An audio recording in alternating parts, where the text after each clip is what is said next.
All right, let's talk about light. I mean, how do you even begin to measure something like that? It's everywhere, but it's not something you can just grab.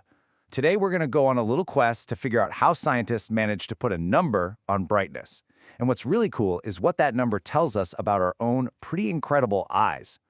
So let me ask you this. How much brighter do you think direct sunlight is compared to, say, the faintest star you can see in the night sky? 1,000 times? 1,000,000? Maybe 1,000,000,000? It's a genuinely tricky question, and the reason it's so hard is because of our eyes. They're always playing tricks on us, constantly adjusting. And that's the big mystery we're going to dive into.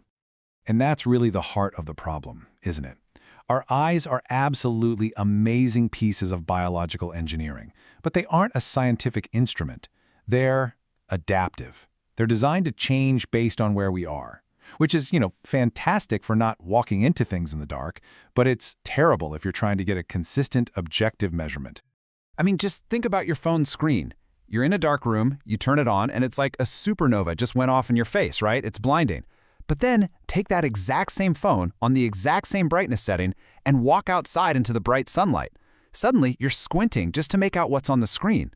It's a perfect, everyday example of how our built-in light meter is just constantly messing with us.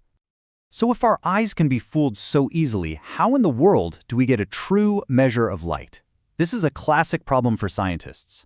Whenever our own senses are unreliable, we have to find something that is reliable. We need a benchmark, a constant, some kind of universal yardstick we can use to measure all light everywhere. And the way they went about finding it was, well, pretty logical when you think about it. Step 1, admit that our eyes are just not up to the task. They're too shifty. Step 2, go looking for a light source that is always the same, something with a constant, defined brightness. And you know what they landed on? It wasn't some fancy high-tech gadget.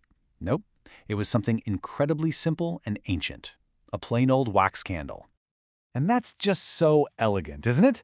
The solution to this huge cosmic problem, measuring everything from the blazing sun to the faintest star, it all started with something so humble, something you could literally just hold in your hand. Which brings us to the hero of our story today, the lux. This is the international unit for what's called illuminance, and its definition is just perfect. 1 lux is basically the amount of light that hits a surface from a single candle flame, held about an arm's length away. How great is that? A totally human-scale measurement to tackle a massive cosmic-scale phenomenon? Okay, so now we have our ruler, we have the lux, and with that tool we can finally start measuring everything. We can build a scale that covers the entire spectrum of light that we experience, all the way from the absolute dimmest starlight to the most intensely bright sunshine. And just look at the range on this thing. It's wild. We've got direct sunlight way up at a magnitude of 5, and then starlight is all the way down at -3. Now, it's important to know this isn't just like counting from -3 to 5. This is a logarithmic scale, which is a fancy way of saying each whole number is a power of 10 bigger than the last. So yeah, we can now answer that question from the beginning. The difference in brightness between sunlight and starlight is absolutely staggering. So that's great. We've measured the world. But now let's do something really interesting. Let's turn that ruler back around and measure ourselves. We've just seen this insane range of light that exists out there.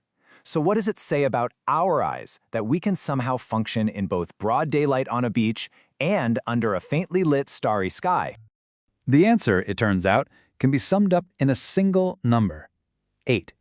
What that means is our eyes can handle a range of light that covers 8 orders of magnitude. Now, that doesn't just mean 8 times brighter. Oh no, it means 10 to the power of 8. That's a 1 with 8 zeros after it. 100 million. Our eyes can perceive light that is 100 million times brighter than the dimmest light they can see. That is a mind-blowing dynamic range for any sensor, let alone something that grew inside our heads. To even try to wrap your head around that, imagine this. It's like if your ears could clearly hear a tiny pin drop and also a jet engine at full blast without being destroyed. Or if your hands could feel the delicate touch of a single feather and also the crushing weight of a car. That's the kind of insane adaptive power we're talking about with our vision. Okay, but is the lux the only scale out there? Some of you might be thinking that, especially if you're into astronomy. You've probably heard of other ways to measure this stuff. And yeah, you're absolutely right. It's not the only game in town. But for the world we live in day to day, it's definitely the one that really matters. See, astronomers have their own thing. It's called apparent magnitude.